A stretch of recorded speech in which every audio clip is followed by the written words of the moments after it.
taste of copper lingered in my mouth as I scrubbed the marble floor of the Villanueva estate, my hands raw from the harsh chemicals.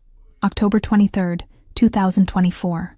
I'd marked the date in my mind because it was exactly 3 months since my father had stopped looking me in the eye. 3 months since the phone calls started coming late at night, since men in expensive suits began appearing at our door, since our housekeeper Maria was let go and I found myself on my knees doing the work myself. Each movement sent a dull ache through my bones, a persistent exhaustion that had been my constant companion for weeks now. I told myself it was just the stress, just the endless hours of trying to keep our crumbling household together, while my father disappeared into his study with bottles of whiskey and mounting debt. The afternoon sun filtered through the tall windows of the entrance hall, casting long shadows across the floor I'd just cleaned. I could hear voices from my father's study, low and urgent, punctuated by the sound of heavy footsteps. More visitors, more creditors probably, come to collect what we didn't have. Isadora. My father's voice cut through the quiet, sharp with an edge I'd never heard before. Not anger exactly, but something worse. Resignation. I pushed myself up from the floor, my knees protesting, and wiped my hands on the apron that had become my daily uniform. When I entered the study, I found my father standing behind his desk like a man awaiting execution. And across from him, in the leather chair that had once been my grandfather's, sat a man who made the air in the room feel suddenly thinner. He was perhaps 35, with dark hair swept back from a face that could have been carved from marble. Sharp cheekbones, a jaw that suggested he rarely smiled, and eyes the color of espresso that tracked my movement with an intensity that made my pulse quicken. His suit was black and perfectly tailored, the kind of garment that cost more than our household staff's yearly wages used to be. A gold watch caught the light at his wrist, understated but undoubtedly expensive. But it was his presence that truly arrested me. He sat with the casual confidence of a man who owned everything he surveyed, one leg crossed over the other, his hands resting calmly on the arms of the chair. This was not a creditor. Creditors were nervous, aggressive, desperate. This man was none of those things. He was something far more dangerous. "Papa," I kept my voice steady despite the sudden fear crawling up my spine.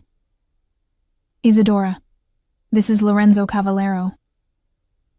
My father's voice shook slightly. "He's come to discuss the matter of my debt." Lorenzo Cavallero.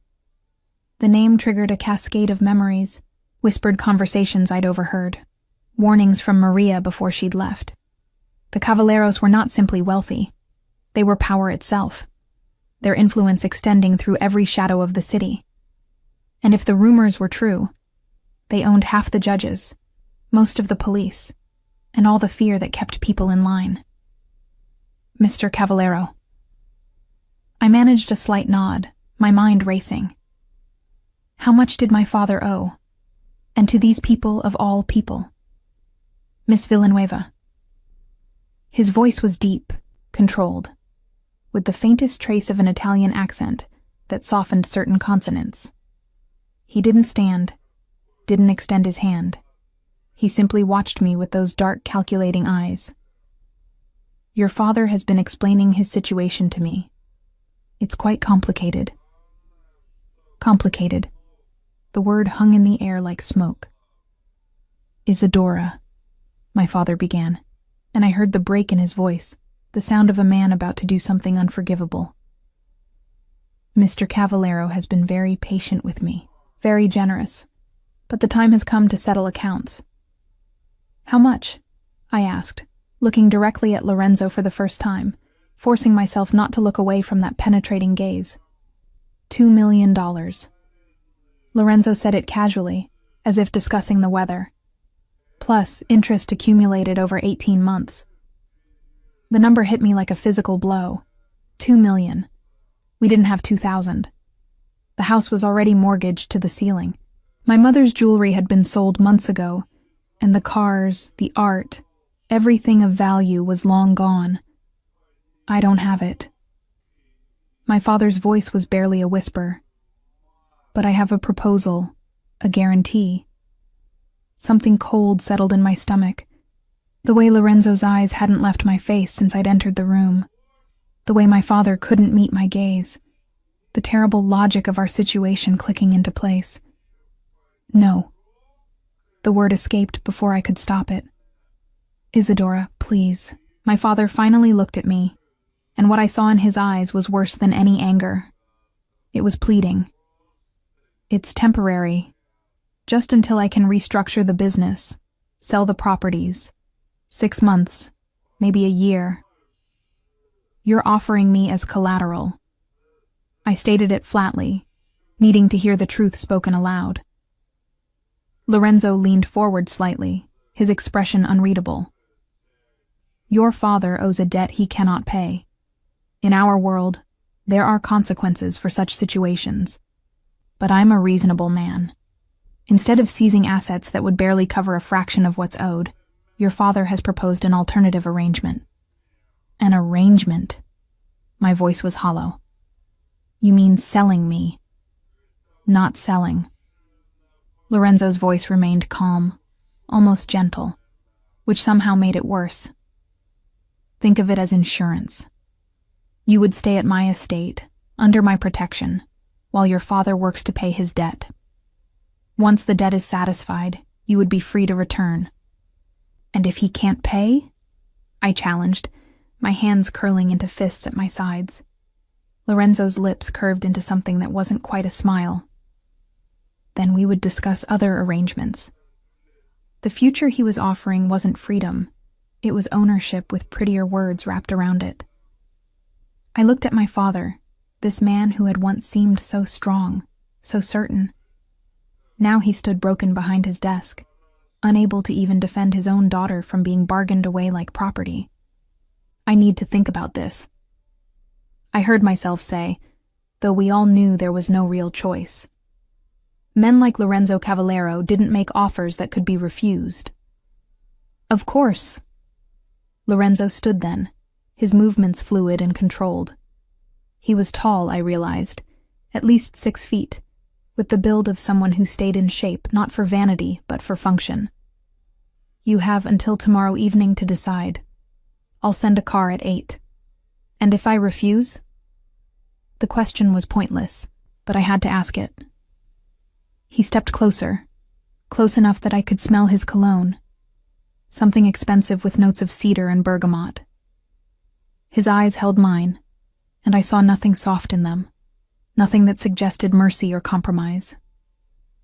Then I collect my debt in other ways, he said quietly, ways that would be far less pleasant for your father, and for you, ultimately. At least this way. You have my word that you'll be treated with respect, that you'll be safe. Safe from everything except him. I understand. My throat was tight, but I forced the words out. He studied me for another moment, and I saw something flicker in those dark eyes. Curiosity, perhaps, or calculation. Then he nodded once and moved toward the door. He paused at the threshold, looking back. I'll see you tomorrow evening, Miss Villanueva. Wear something comfortable for the drive, and bring whatever personal items you'll need. My staff will provide everything else.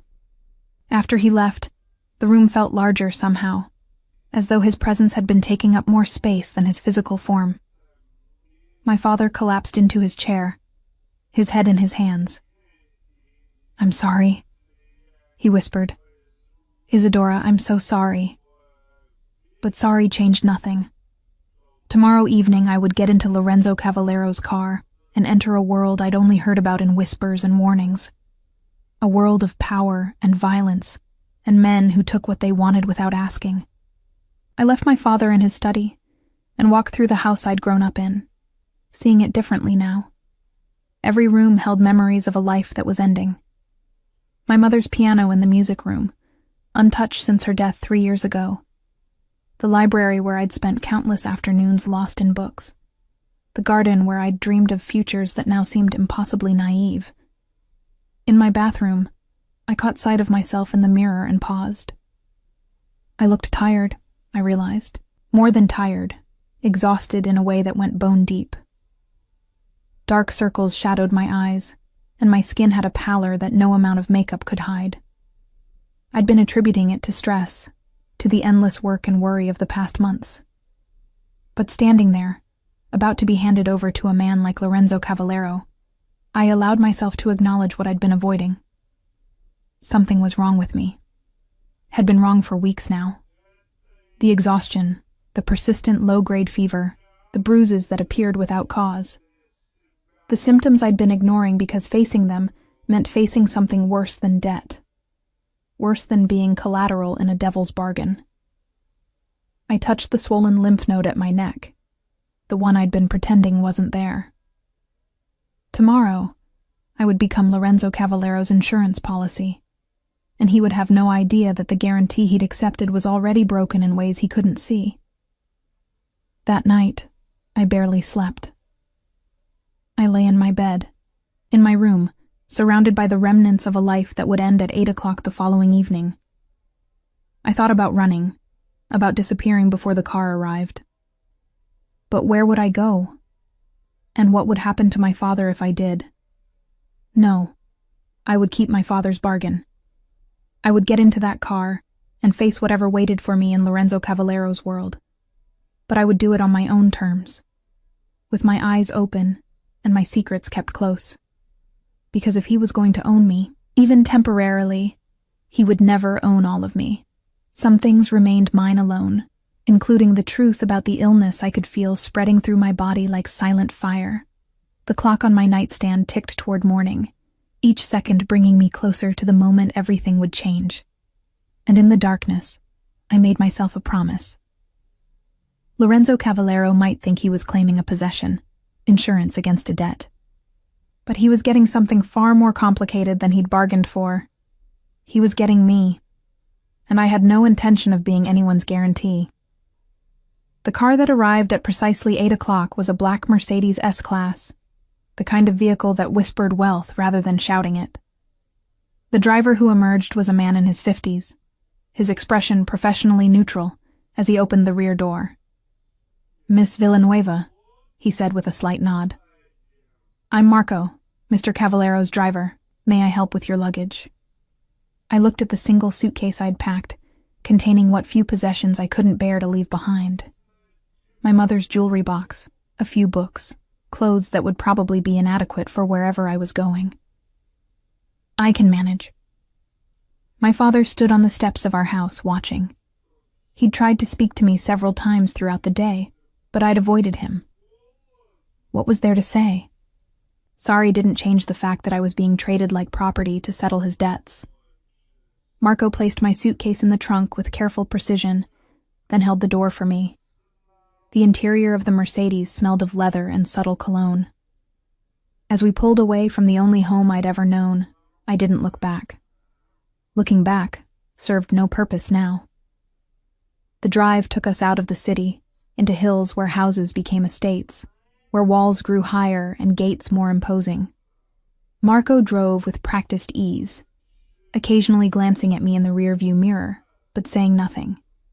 The silence was almost companionable. We turned off the main road onto a private drive, passing through gates that opened automatically. The Cavallero estate revealed itself gradually, like a secret being reluctantly shared. The main house was a sprawling structure of stone and glass, modern architecture blended with classical Italian design. Gardens surrounded it, meticulously maintained despite the late October chill. In the fading light, I could see other buildings in the distance, what looked like guest houses or staff quarters, and beyond that, what might have been stables. This wasn't just wealth. This was empire. Marco pulled up to the main entrance where a woman in her 50s waited, her dark hair pulled back in an elegant chignon, her dress simple but clearly expensive. She smiled as I emerged from the car, a warm expression that seemed genuine. "Miss Villanueva, welcome. I'm Lucia, the estate manager. Mr. Cavallero asked me to show you to your quarters and help you get settled." "Thank you," I managed, thrown slightly by the hospitality. I'd expected something colder, more prison-like, Lucia led me inside, through an entrance hall that took my breath away. A massive chandelier hung from the 3-story ceiling, casting warm light over marble floors and walls adorned with what I suspected were original Renaissance paintings. A grand staircase curved upward, its banister gleaming dark wood that probably cost more than my father's house. The main house has 42 rooms, Lucia explained as we climbed the stairs. Mr. Cavallero's private quarters are in the west wing. You'll be staying in the east wing, which offers more privacy and a beautiful view of the gardens. Privacy. The word was carefully chosen, I realized. Separate from Lorenzo, but still very much under his control. My quarters turned out to be a suite of rooms that was larger than the entire first floor of my family home. A sitting room with floor-to-ceiling windows, a bedroom with a 4-poster bed that looked like it belonged in a palace, and a bathroom of marble and gold fixtures that seemed almost obscene in its luxury. "I've taken the liberty of having some appropriate clothing brought up," Lucia said, gesturing to a walk-in closet I hadn't noticed. "Mr. Cavallero thought you might need a few things. If anything doesn't fit or isn't to your taste, just let me know, and we'll have it corrected immediately." I opened the closet door to find it filled with clothes, all in my exact size. Dresses, pants, blouses, shoes, everything coordinated, everything expensive, everything chosen by someone who'd clearly studied me before I'd ever arrived. How did he know my size? The question escaped before I could stop it. Lucia's smile was understanding. "Mr. Cavallero is very thorough in all his endeavors. Dinner is at 8:30. I'll return at 8:15 to show you to the dining room, unless you'd prefer to eat in your room tonight." "I'll come down." I wasn't going to hide. After Lucia left, I explored my gilded cage more thoroughly. The windows didn't lock from the inside, I noticed. The door had no key. The message was clear. I could move within my assigned space, but I wasn't truly free. I changed into one of the dresses from the closet, a simple black sheath that fit perfectly because of course it did. In the bathroom mirror, I studied myself. The dress was elegant, appropriate for dining with a man like Lorenzo Cavallero, but it couldn't hide the signs that concerned me more with each passing day. The shadows under my eyes had deepened, and my skin had taken on a transparency that seemed to reveal every vein beneath. I'd researched my symptoms 3 days ago, finally allowing myself to face what I'd been avoiding. Leukemia. The word had stared back at me from the medical websites with clinical certainty. Acute lymphoblastic leukemia, most likely, given the rapidity of my symptoms. I needed to see a doctor, needed tests, needed treatment. But how could I tell Lorenzo Cavallero that his insurance policy was defective? That the guarantee he'd accepted might not survive long enough for my father to pay his debt? At 8:15 precisely, Lucia returned and led me through corridors lined with more art, more evidence of wealth accumulated over generations. We descended a different staircase and emerged into a formal dining room where a table set for 2 gleamed with crystal and silver. Lorenzo stood by the windows, looking out at the gardens now dark with night. He'd changed from the black suit into something more casual, but no less expensive. Charcoal slacks and a white shirt with the sleeves rolled to his elbows. When he turned at our entrance, I saw him properly for the first time in good light. He was devastating. Not handsome in a classical sense, but compelling in a way that made it hard to look away. Strong features, that dark hair slightly tousled now, as though he'd been running his hands through it, and those espresso eyes that seemed to see straight through any pretense. Isadora. My name in his mouth sounded different, almost possessive. "I hope you found your accommodations acceptable." "They're very generous." I kept my voice neutral, professional almost. "Please sit." He gestured to the chair across from his at the head of the table. A man appeared from what must be the kitchen, setting plates before us with practiced efficiency. The meal was expertly prepared, Italian cuisine that smelled divine. Under normal circumstances, I would have been salivating. But my stomach had been unreliable lately, and the thought of eating made me vaguely nauseous. "You're not eating," Lorenzo observed after a few minutes, his own plate already half finished. "I'm not very hungry." I moved food around with my fork, trying to make it look like I was making an effort. His eyes narrowed slightly. "Lucia mentioned you didn't eat lunch either, or breakfast. So I was being watched, reported on. Of course I was." "I'm fine," I said. "Just adjusting." "To being here, or to the situation in general?" He sipped his wine, still watching me with that unnerving intensity. "Both." I set down my fork, giving up the pretense. "Can I ask you something?" "You can ask. Whether I'll answer is another matter." "What exactly do you expect from me?" "My father said this was temporary, that I'm just insurance. But what does that actually mean?" Lorenzo leaned back in his chair, considering his words carefully. "It means you live here, under my protection, until your father's debt is satisfied. You'll be treated as a guest, not a prisoner. You'll have freedom to move about the estate, access to anything you need. In return, I expect your cooperation and your presence." "My presence?" The word felt loaded. "At certain social functions, dinners, events. Your father owes money to a dangerous organization, Isadora. The fact that I've taken you as collateral sends a message that the debt is being taken seriously, that there are stakes beyond money.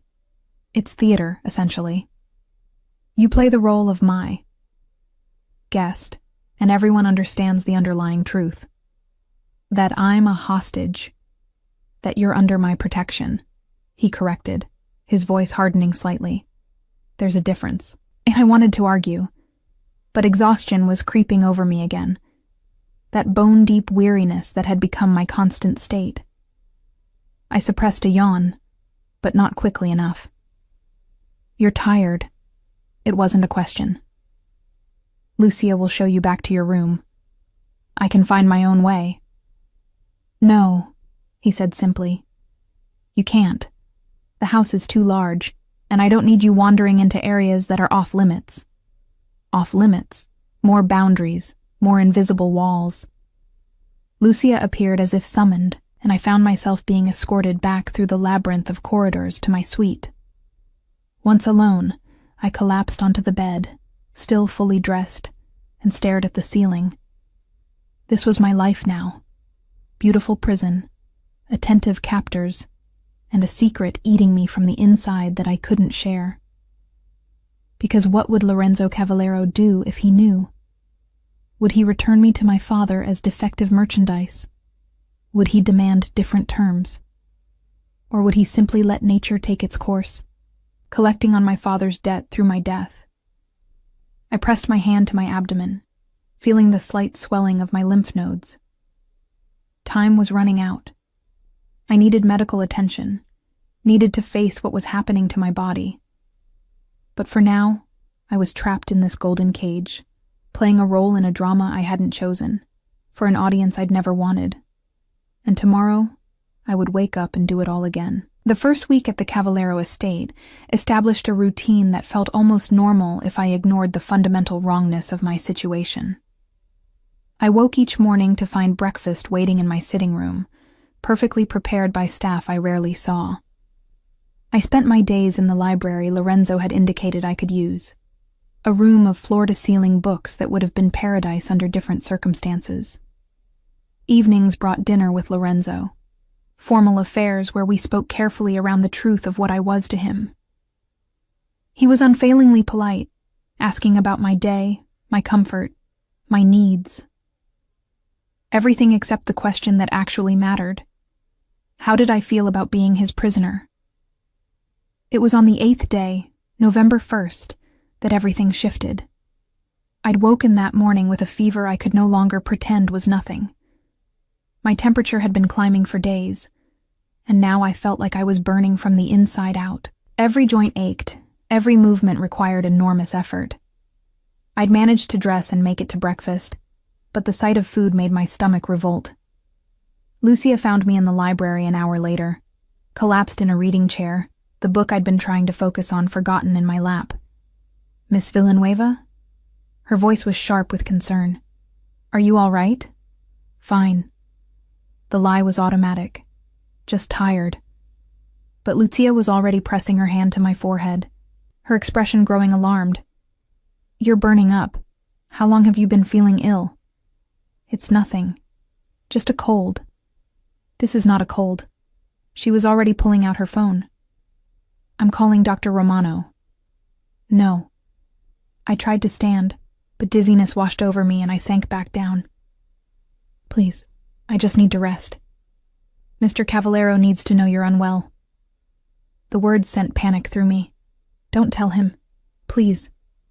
But it was too late. Lucia was already speaking rapidly in Italian, her tone urgent. Within minutes, I heard footsteps approaching, the distinctive measured stride I'd learned to recognize. Lorenzo appeared in the library doorway, his expression shifting from mild concern to something sharper when he saw me. He crossed the room in 3 long strides, crouching beside my chair. "How long has she been like this?" He directed the question to Lucia, but his eyes never left my face. "I found her a few minutes ago." "But look at her, Mr. Cavallero. This isn't sudden. She's been sick for a while." His hand came up to touch my forehead, and I flinched at the contact. But his touch was surprisingly gentle, clinical almost, as he checked my temperature, then my pulse at my wrist. "Your heart is racing." He spoke directly to me now. "And you're far too warm. What other symptoms?" I wanted to lie, to deflect, but the fever was making it hard to think clearly. "Fatigue, loss of appetite, some pain." "Where?"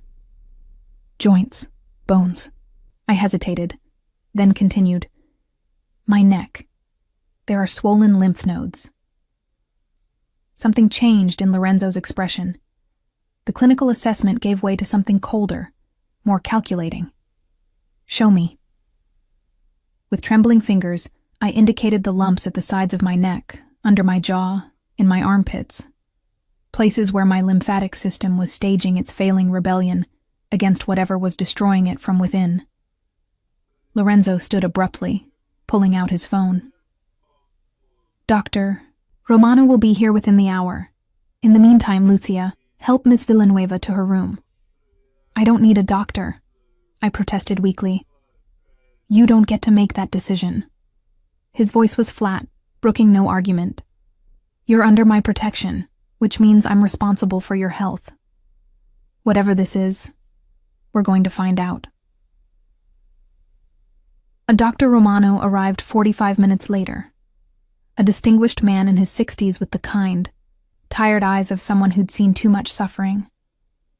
He examined me thoroughly in my room, Lorenzo standing by the window, his presence a constant pressure even though he said nothing. The doctor took blood samples, checked my vitals, palpated the swollen lymph nodes with expert fingers. When he was finished, he packed his medical bag with careful precision, then glanced at Lorenzo. "I'll need to run these tests at the lab, but given the symptoms, the swollen lymph nodes, the fever, the bone pain." He paused, choosing his words carefully. "We should consider the possibility of a hematological disorder." "Speak plainly." Lorenzo's voice was cold. "Leukemia, potentially. But I won't speculate until we have the test results. I'll rush these through. We should have answers by tomorrow afternoon." After Dr. Romano left, silence filled the room. I lay in the massive bed, feeling small and exposed, while Lorenzo remained by the window, his back to me. When he finally spoke, his voice was carefully controlled. "How long have you known?" "I suspected for a few weeks. Before I came here." "And you said nothing." Still he didn't turn around. "You let your father offer you as collateral when you knew you were sick." "I didn't know, not for certain. And what was I supposed to do? Tell you? So you could refuse the arrangement and destroy my father instead? He did turn then, and the look on his face made my breath catch. It wasn't anger exactly, but something more complex. Betrayal, perhaps, or calculation. Do you understand what this means, Isadora? If you have leukemia, if you're seriously ill, the arrangement your father proposed is void. Defective collateral. So you'll send me back? I forced myself to meet his eyes. Return the broken merchandise? Is that what you think I am? His voice was soft, dangerous. That I'd throw you out because you're sick? I don't know what you are. The fever was making me bold, stripping away the careful politeness I'd been maintaining. You took me as payment for a debt. You keep me here like a prisoner in a golden cage. You say it's protection, but it's still captivity. So yes, I think if I'm not useful to you anymore, you'll dispose of me, however is most convenient. Lorenzo moved then, crossing to the bed in 3 long strides. He sat on the edge, close enough that I could feel the heat radiating from his body, smell that cedar and bergamot cologne that had become so familiar. Let me make something very clear. His voice was low, intense. If you have leukemia, if you're dying, that changes the arrangement, yes, but not in the way you think. You're under my protection now, Isadora. That means I'm responsible for you, for your health, your safety, your future. Why? The question escaped as barely a whisper. Why would you care? He studied me for a long moment, something unreadable moving behind those dark eyes. Because despite what you think, I'm not a monster. And because... He paused, seeming to choose his words carefully. Because in the 8 days you've been here, you've impressed me. You're strong, intelligent, defiant, even when you're terrified. That's rare. I don't often encounter people who surprise me. So I'm interesting to you. That's why you'd help? Partly. He reached out, his fingers gentle as they brushed the swollen lymph node at my neck. And partly because letting you die would be a waste. If the tests confirm leukemia, we'll get you the best treatment available. Dr. Romano is excellent, but we have access to specialists at Milan, specialists who've treated this before and won. I can't afford that kind of care. You don't need to afford it. I'll cover all costs. Adding to my father's debt. No. He withdrew his hand. Consider it a separate arrangement. You need treatment? I can provide it. In return, you'll continue to fulfill your role here while you're able. When you're in treatment, we'll adjust accordingly. It was surreal, sitting in this opulent bedroom, discussing my potential death with a man who'd claimed me as property barely a week ago. And yet, beneath the transactional language, I sensed something else. An unexpected protectiveness, a determination that seemed to go beyond mere self-interest. Why? I asked again. Really why? Lorenzo stood, moving back to the window, putting distance between us. When he spoke, his voice was quiet, almost reflective. My mother died when I was 15. Cancer. Ovarian cancer that wasn't caught until it was too late. I watched her fade over 6 months, watched my father move heaven and earth trying to save her. He spent millions, called in every favor, flew in specialists from around the world. But it wasn't enough. He turned to face me, and I saw something vulnerable in his expression for the first time. I swore then that I would never be helpless like that again, that if I ever had the power to save someone, I would use it. So yes, Isadora, if you're sick, if you need treatment, I'll make sure you get the best available. Not because you're collateral or because of your father's debt, but because I can. Because I won't watch another woman die when I have the resources to prevent it. The honesty in his words struck me like a physical blow. This was the man beneath the power, beneath the careful control. A son who'd lost his mother too young, who'd turned that loss into a driving need to never be powerless again. Thank you. I whispered. He nodded once, then moved toward the door. Get some rest. We'll have answers tomorrow. Lorenzo? I called his name before I could stop myself. He paused at the threshold, looking back. If it is leukemia, if I need treatment, I don't want to die. You won't. The certainty in his voice was absolute. I promise you, Isadora, whatever it takes, you won't die. Not on my watch. After he left, I lay in the darkness, processing everything that had been revealed. Lorenzo Cavallero, the man who'd claimed me as insurance, who operated in shadows and wielded power like a weapon, had just promised to save my life. Not because he had to, but because he'd chosen to. And somehow, I believed him. The test results came back on November 3rd at 2 o'clock in the afternoon. Dr. Romano delivered them personally, his expression grave as he sat across from me in the library where Lorenzo had insisted we meet. Lorenzo stood by the fireplace, his posture rigid, his face an unreadable mask. Acute lymphoblastic leukemia, Dr. Romano said without preamble. Your white blood cell count is severely elevated, and your platelet count is dangerously low. Based on the progression of symptoms, I'd estimate you've had this for at least 2 months, possibly longer. The words settled over me like a shroud. I'd known, had suspected, but hearing the diagnosis spoken aloud made it terrifyingly real. Treatment options? Lorenzo's voice was clipped, businesslike.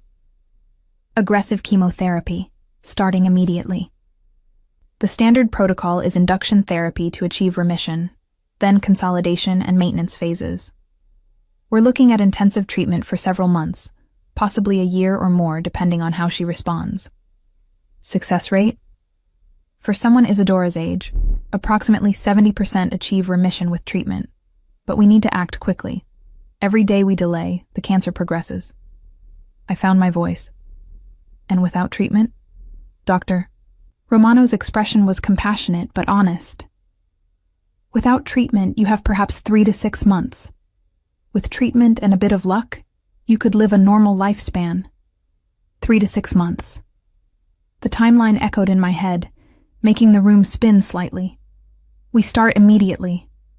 Lorenzo's decision was instant, absolute. What do you need? Over the next hour, Dr. Romano outlined the treatment plan. Lorenzo listened with intense focus, asking sharp questions about protocols, side effects, success rates. He made calls, pulling strings I didn't fully understand, arranging for specialists to consult, for a treatment facility to be prepared. When Dr. Romano finally left, I sat in stunned silence, trying to process the enormity of what was happening. Lorenzo poured himself a whiskey, then offered me water, which I accepted with trembling hands. You don't have to do this, I said quietly. The treatment will cost hundreds of thousands of dollars. You could just let me go home. Let my father deal with it. Your father doesn't have the resources to save you. Lorenzo sat across from me, his eyes intense. And I meant what I said, Isadora. You're not dying. Not if I can prevent it. But why? I'm nothing to you. You're not nothing. His voice was firm. You're under my protection. That means something in my world. It means everything. The next days passed in a blur of preparation. A room on the estate's second floor was converted into a private treatment facility, equipped with everything Dr. Romano specified. Nurses were hired, specialists consulted. Lorenzo moved through it all with the same focused intensity he probably applied to his business dealings, treating my survival as a problem to be solved through sheer force of will and unlimited resources. On November 7th, I started my first round of chemotherapy. I'd read about the side effects, had tried to prepare myself mentally. But nothing could truly prepare you for the reality of having poison pumped into your veins. The nausea was immediate and overwhelming. Within hours, I was violently ill, my body rejecting the chemicals meant to save it. Lorenzo stayed. I hadn't expected that. I'd assumed he would delegate my care to the medical staff he'd hired, would check in occasionally but maintain his distance. Instead, he pulled a chair into my treatment room and sat there, working on his laptop, making calls in low tones, but always present. "You don't have to stay." I managed between bouts of nausea. This isn't pleasant to witness. Neither is watching someone fight for their life alone. He didn't look up from his screen. "Get used to my presence, Isadora. I'm not going anywhere." The first week of treatment was hell.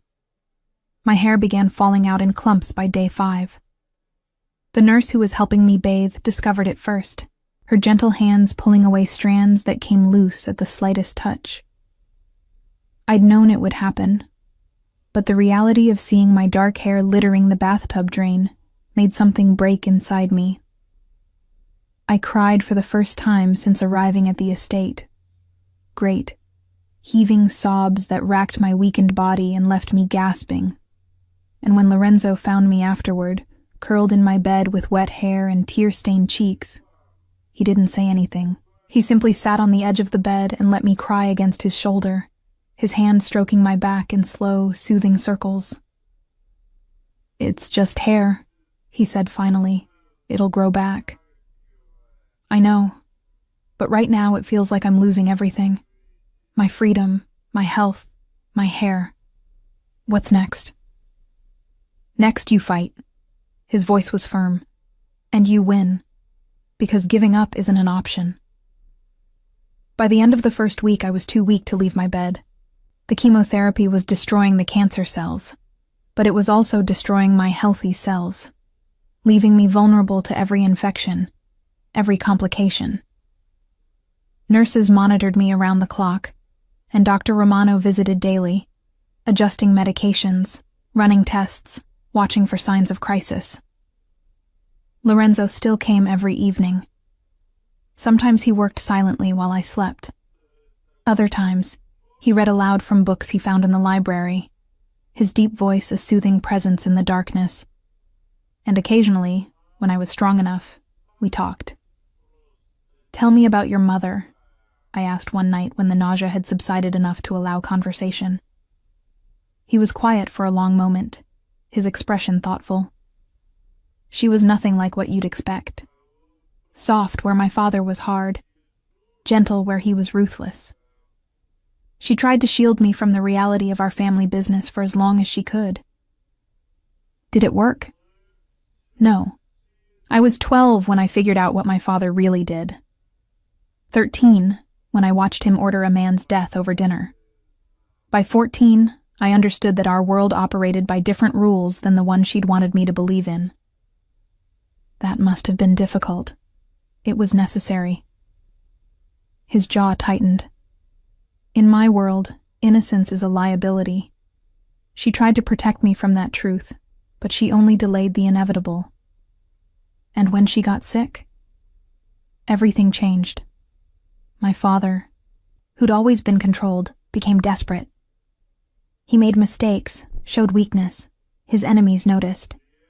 In the year after she died, we lost ground to rival families, lost business, lost respect. It taught me a valuable lesson." "What lesson?" He met my eyes, his expression hard. "That love is a weakness, that caring about someone gives your enemies a target, that the only way to maintain power is to never let anyone matter more than the empire." "And yet here you are," I pointed out, "spending thousands of dollars to save me. Doesn't that contradict your philosophy?" "Perhaps." He looked away. "Or perhaps I'm making a different kind of investment." "In what?" "In proving that I'm not my father, that I can save someone when it matters." His voice softened. "That I won't be helpless again." The vulnerability in his admission made my chest tighten. This wasn't just about me, I realized. This was Lorenzo fighting his own demons, his own past, through the vehicle of my treatment. "What if I don't survive?" I asked quietly. "What if, despite everything, the treatment doesn't work?" "Then I'll have tried." He looked back at me, his dark eyes intense. "And that has to be enough. But Isadora, you're going to survive. Because I won't accept any other outcome." The certainty in his voice was both comforting and terrifying. He was used to controlling outcomes, to bending the world to his will through force or money or influence. But cancer didn't care about power. It didn't negotiate or compromise. And if I died despite his efforts, despite his promises, what would that do to him? Over the next weeks, as November gave way to early December, I began to understand the full scope of what Lorenzo was doing for me. The specialists who flew in from Milan, London, even the United States, each consultation costing tens of thousands of dollars. The experimental drugs he approved without hesitation when Dr. Romano suggested them. The complete renovation of the treatment facility to include equipment found only in the most advanced hospitals. He was quite literally sparing no expense, moving mountains to save me. And with each passing day, each small improvement in my blood counts, each minor victory against the disease ravaging my body, I felt something shifting between us. This wasn't just a transaction anymore. This wasn't collateral or insurance or any of the clinical terms we'd used to describe our arrangement. This was Lorenzo Cavallero, revealing that beneath the calculated ruthlessness, beneath the power and control, existed a man capable of extraordinary devotion to someone he'd claimed to protect. And I was beginning to understand that I wasn't nothing to him. I was becoming everything. By mid-December, the first round of induction chemotherapy was complete, and we awaited the results that would tell us if remission had been achieved. I'd lost 20 pounds, all my hair, and more of my strength than I'd known I possessed. But I was alive. Against odds that had seemed insurmountable weeks ago, I was still breathing, still fighting. Dr. Romano arrived on December 18th with test results clutched in his hand, and an expression I couldn't quite read. Lorenzo and I sat together in the treatment room. My room now, really, since I'd spent more time here than anywhere else in the estate. "The blast count in your bone marrow has dropped to less than 5%, Dr. Romano announced, and I saw his lips curve into the first genuine smile I'd witnessed from him. "That means you've achieved remission." The words didn't feel real. Remission. The cancer wasn't gone, not completely, but it had been beaten back to the point where my body could begin recovering. "What's next?" Lorenzo asked, his hand finding mine and squeezing gently. "Consolidation therapy. Less intense than induction, but still rigorous. We continue treatment to eliminate any remaining cancer cells, prevent relapse. Then maintenance therapy, which can last up to 2 years. 2 years, I repeated, the timeline stretching before me like an endless road. 2 years of treatment, Dr. Romano clarified, but you'll regain strength during consolidation. You'll be able to resume more normal activities. The worst is behind you, Isadora." After he left, I sat in stunned silence, processing the information. Remission. I'd done it. We'd done it. "You're crying," Lorenzo observed, his thumb brushing away tears I hadn't realized were falling. "Happy tears." I managed a weak smile. "I'm going to live." "I told you that you would." But there was something in his expression, a satisfaction that went beyond simple victory over disease. This mattered to him, I realized. My survival mattered to him in ways that transcended the original arrangement. "Thank you," I whispered. "For everything. For the treatment. For staying. For not giving up on me. I don't give up on what's mine." The possessiveness in his voice should have alarmed me, but instead it sent warmth through my chest. "Is that what I am? Yours?" "Yes." No hesitation, no qualification. "You've been mine since the moment your father offered you as collateral. But now..." He paused, seeming to search for words. "Now it's different." "Different how?" "Now I'm choosing to keep you. Not because of debt or arrangement, but because I want to. The admission hung between us, weighted with implications I wasn't sure I was ready to face. Lorenzo Cavallero, the man who'd claimed me as insurance, was saying he wanted me, not as property, but as... what exactly? Before I could formulate a response, his phone rang. He glanced at the screen, his expression darkening. I need to take this. He stood, stepping into the hallway. But even through the partially closed door, I could hear his voice rising, sharp with anger I'd never heard directed at me. What do you mean he's making moves against the Castellano territory? That violates our agreement. No, I don't care what he thinks my priorities have been. The business continues as always. Yes, I'm aware that I've been spending time away from the office. That doesn't change. He fell silent, listening to whoever was on the other end. When he spoke again, his voice was cold, dangerous. Tell Marcello that if he thinks my absence is an opportunity, he's gravely mistaken. I'll deal with this personally. Set up a meeting for tomorrow. He ended the call and returned to the room, but his expression had shifted. The gentle man who'd held my hand moments ago had been replaced by the dangerous crime lord who commanded an empire. Is everything all right? I asked, though clearly it wasn't. Business complications. He sat back down, but tension radiated from him. Nothing for you to worry about. Lorenzo, I heard you on the phone. Someone thinks you're weak because you've been here with me. Let them think what they want. His voice was hard. They'll learn otherwise soon enough. But if I'm causing problems for you, if my treatment is affecting your business... Stop. He cut me off. This is not your concern. My business, my enemies, my problems to handle. Your only job is to get better. But it was my concern, because I was the cause. For weeks, Lorenzo had been prioritizing my treatment over his empire, spending time at my bedside instead of intimidating rivals or managing his operations.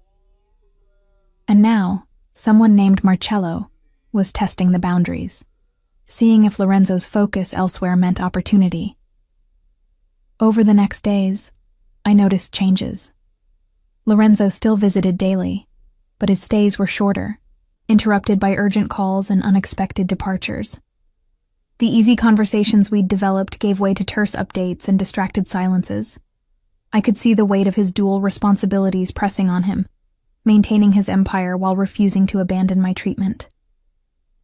On December 23rd, Lucia brought dinner to my room with an expression that suggested she had news. Mr. Cavallero won't be joining you this evening, she said as she set up the tray. He's had to travel to Milan on urgent business. Milan? It was the first time Lorenzo had left the estate since my treatment began. There was an incident. Mr. Cavallero's presence was required to resolve it. An incident. Code. I was learning. For violence. For the enforcement of power through means I was probably better off not knowing. He was gone for 3 days. 3 days during which I progressed through the early stages of consolidation therapy, regaining strength slowly but steadily. 3 days during which I had too much time to think about what I was costing him, what my presence was demanding from a man who'd built his power on appearing invulnerable. When Lorenzo returned on the evening of December 26th, he looked exhausted. Not physically tired exactly, but worn in a way I'd never seen. He came directly to my room, bypassing his own quarters, and collapsed into the chair by my bed. "You're back," I said unnecessarily. "I'm back." He closed his eyes, his head resting against the chair back. Was it bad? In Milan? Bad enough. He opened his eyes, looking at me with an expression I couldn't quite read. Marcello thought my absence from daily operations meant weakness. He tried to move against one of our territories, take over distribution in the north. What happened? I made it very clear that my priorities haven't changed. that anyone who mistakes mercy for weakness will regret it.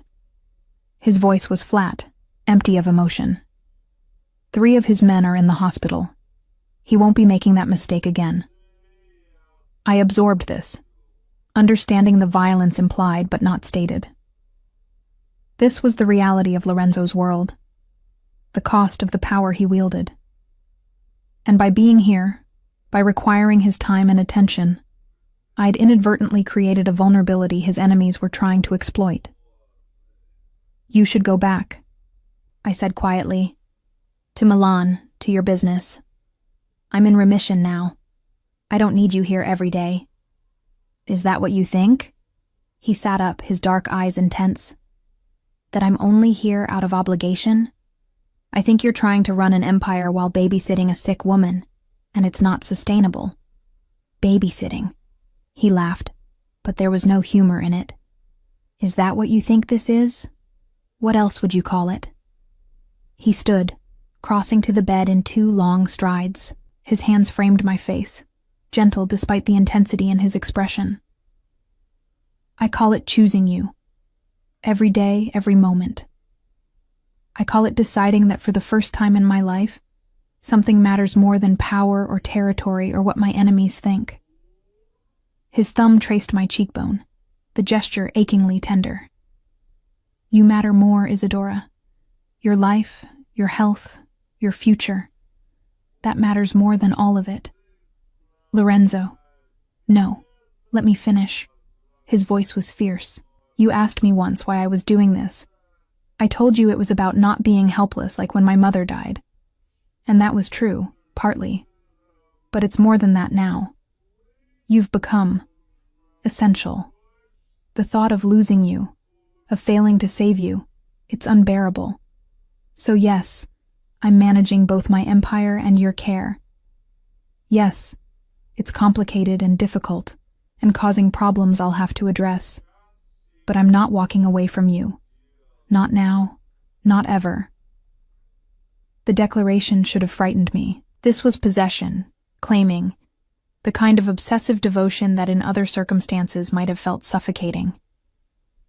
But from Lorenzo, after everything we'd been through, it felt like safety, like being cherished by someone who'd never allowed himself to cherish anything. "I'm falling in love with you," I admitted, the words escaping before I could stop them. "I don't know when it started. Maybe when you stayed through that first horrible week of treatment. Maybe when you held me while I cried about losing my hair. But somewhere along the way, this stopped being about debt or arrangement or even gratitude. I'm falling in love with you, Lorenzo Cavallero, and I don't know what to do about it." He kissed me then, gentle despite the passion I could feel coiled beneath his control. It was our first kiss, achingly sweet and patient, a claiming that asked rather than demanded. When he pulled back, his eyes held something I'd never seen there before. Vulnerability, hope, and unmistakable love. "Then fall," he whispered against my lips. "And I'll catch you. Because I fell weeks ago, Mia Cara. The moment I realized I'd move heaven and earth to keep you alive. The moment I understood that saving you was saving myself. And in that moment, in that beautiful room that had witnessed so much pain and struggle, and now this overwhelming tenderness, I understood the truth. We'd both been saved. Not from debt or disease or enemies, but from the loneliness that had defined us both. Lorenzo had been alone in his power, isolated by fear and calculation. And I'd been alone in my illness, facing death without anyone who truly cared if I survived. But we weren't alone anymore. We had each other.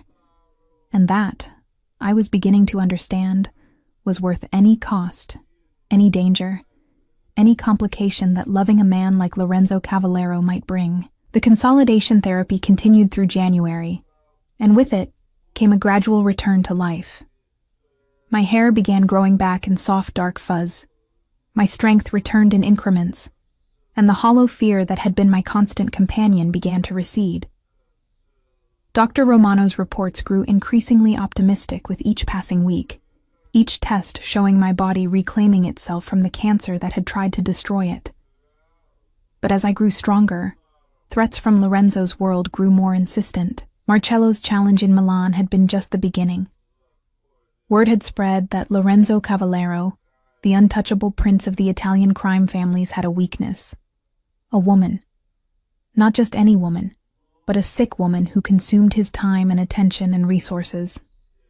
And in the ruthless calculus of their world, weakness was opportunity. On January 29th, everything came to a head. I was in the garden, my first time outside in weeks, bundled in warm clothing despite the winter chill, simply breathing fresh air and feeling sunlight on my face. Lorenzo was in his study handling business he'd put off too long. Lucia had accompanied me, standing a respectful distance away while I walked slowly along the gravel paths. I didn't hear them coming. Later, Lorenzo would tell me they'd disabled the perimeter security, breached the grounds with professional efficiency. All I knew was one moment I was admiring the winter roses, and the next, 3 men in dark clothing materialized around me. "Miss Villanueva." One of them spoke with a heavy accent I couldn't place. "Please come with us. We don't want to hurt you." Lucia stepped forward, her voice sharp. "You need to leave immediately. Mr. Cavallero." One of the men grabbed her, a hand over her mouth, preventing her scream. The leader moved toward me, and instinct overrode my weakened state. I ran. I didn't get far. My body, still recovering from months of treatment, couldn't sustain the effort. I'd made it perhaps 20 yards before strong hands caught my arms, pulling me to a halt. I screamed then, loud and desperate, hoping someone would hear. Someone did. The explosion of violence happened so fast I could barely process it. One moment the men were dragging me toward the garden's back gate. The next Lorenzo was there, appearing like an avenging angel with Marco, and 2 other men behind him. What followed was brutal and efficient. Lorenzo moved with lethal precision, eliminating threats with the same focused intensity he'd applied to my treatment. Within 90 seconds, all 3 intruders were on the ground. One unconscious, one clutching a broken arm, one with blood streaming from his nose. Lorenzo came to me immediately, his hands gentle as they checked me for injuries, his voice low and urgent. "Are you hurt? Did they touch you?" "I'm fine. I'm okay." But I was shaking, adrenaline flooding my system in a way that made the world tilt dangerously. He swept me into his arms, carrying me as though I weighed nothing, back toward the house while Marco and his men dealt with the intruders. In my treatment room, he set me down on the bed and immediately called Dr. Romano, despite my protests that I was physically unharmed. "Your blood pressure is elevated," the doctor confirmed after examining me. "But that's to be expected given the shock. Rest is what you need now, and no more outdoor excursions until Mr. Cavallero can ensure better security." After Dr. Romano left, Lorenzo paced the room like a caged predator, fury radiating from every line of his body. "This is my fault," he said finally. "I let my guard down. I got complacent because you were getting better, because I was happy, and they exploited it." "Who were they?" "Marcello's men, trying to take you as leverage against me." His hands clenched into fists. They were going to use you to force my cooperation, probably torture you to prove they were serious. The casual way he said torture sent ice through my veins. This was the reality I'd been insulated from during my treatment. The violence, the ruthlessness, the complete disregard for human life that characterized Lorenzo's world. "What happens now?" I asked quietly. "Now I end this." His voice was cold, absolute. I've been patient with Marcello, given him chances to back down peacefully. But coming after you crosses a line that can't be uncrossed. He's declared war, and I'm going to finish it. "Lorenzo, please, don't do anything you'll regret because of me." "Regret?" He looked at me, his expression fierce. The only thing I'd regret is if they'd succeeded. If they'd taken you from me, hurt you, used you as a weapon against me. That I couldn't survive. Over the next 3 days, Lorenzo waged his war. He left the estate for hours at a time, returning exhausted and bloodied but alive. I didn't ask for details, didn't want to know the specifics of what he was doing. But I could see the toll it took, the weight of command, the burden of eliminating threats while trying to protect me. On February 1st, he returned with news. It's over. He collapsed into the chair by my bed, his face drawn with exhaustion. Marcello is finished. His operations are disbanded. His men scattered or dead. No one else will make the mistake of thinking you're an easy target. At what cost? I studied his face, seeing new lines of stress, new shadows in his eyes. A cost I'd pay 1,000 times over to keep you safe. He reached for my hand, lacing his fingers through mine. But Isadora, I need to tell you something. After what happened, after nearly losing you to those men, I've made a decision. What kind of decision? I'm stepping back from active leadership of the family operations. Not abandoning them entirely, but installing trusted people in key positions, becoming more of an advisor than a commander. I stared at him, shocked.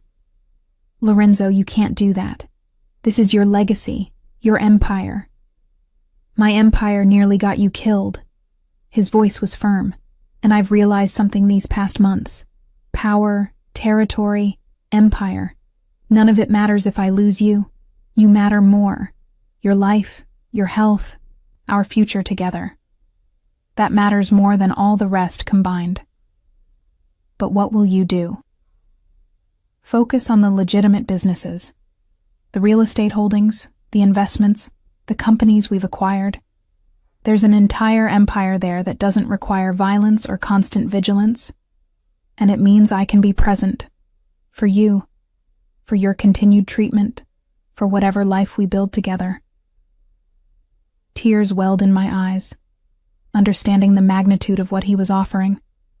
Lorenzo Cavallero, who'd built his identity on power and control, was walking away from the throne for me. Are you sure? I whispered. More sure than I've ever been about anything. He moved to sit beside me on the bed, his arms gathering me close. You've given me something I never thought I'd have, Isadora. Hope. A reason to want more than power and fear. A future that doesn't end in violence or betrayal. I love you, and I choose you over everything else.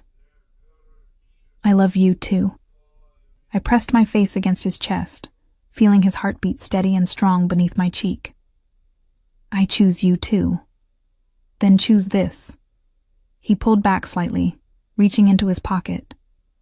When he opened his hand, a ring glinted in the soft light, a simple platinum band with a single perfect diamond.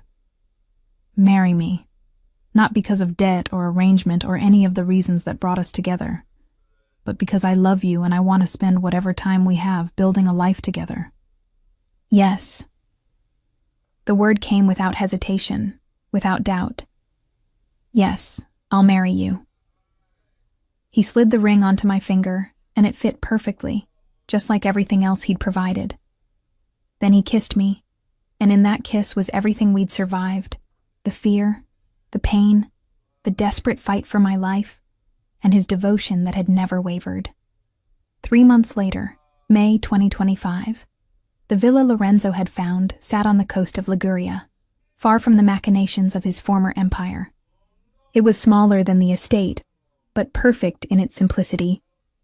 White stone and terracotta tiles, gardens that spilled down toward the Mediterranean, and most importantly, complete privacy. I stood on the terrace, feeling the warm May breeze on my face, my hand unconsciously moving to touch the soft curls that had grown back darker and thicker than before. Dr. Romano's latest report had been clear.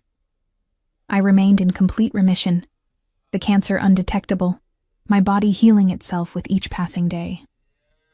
Lorenzo emerged from the house, carrying 2 glasses of wine. He'd changed too. No longer the sharp-suited crime lord, but a man in linen pants and a white shirt, his hair slightly tousled by the wind, his expression more relaxed than I'd ever seen it. "What are you thinking about?" He handed me a glass, though I'd only allowed to have small amounts given my continued maintenance therapy. "How strange life is." I leaned against him as his arm came around my waist. 6 months ago, I was dying. My father had sold me to pay his debts, and I was terrified of you. And now? Now I'm alive because of you. My father's debt has been forgiven. Lorenzo had done that too, wiping the slate clean as a wedding gift. And I'm married to the man I love more than anything. "Do you miss it?" he asked quietly. "The estate, the wealth, the power?" "No." I turned to face him, cupping his face in my hands. "I don't miss any of it. This, right here, this is all I need. You, me, this simple life. It's perfect. Even knowing what I was, what I did. I know who you are, Lorenzo. All of you. The darkness and the light. And I love all of it. Because that darkness protected me when I needed it. That ruthlessness fought for my life when I was too weak to fight for myself. You're not just one thing. You're everything. And you're mine. Always yours." He kissed me gently. "Mia cara, my life, my heart, my salvation." We stood there as the sun set over the Mediterranean. Two people who'd been brought together by debt and desperation, who'd survived disease and violence and the dangers of a world most people never glimpsed. We'd paid our costs in pain and fear and transformation, but we'd won. Against all odds, against cancer and enemies, and the darkness that had defined Lorenzo's life, we'd won. And the prize was this: simple peace, quiet love, and the promise of tomorrow. Lorenzo had abandoned his throne for me, and I'd fought back from death for him. Together, we'd found something neither of us had thought possible: redemption, healing, and a love strong enough to rewrite both our stories. The girl who'd been delivered as collateral was gone. The crime lord who'd never allowed himself weakness had disappeared. In their place stood two people who'd learned that sometimes the greatest power isn't control or empire. Sometimes the greatest power is choosing love, even when it costs you everything else, especially then.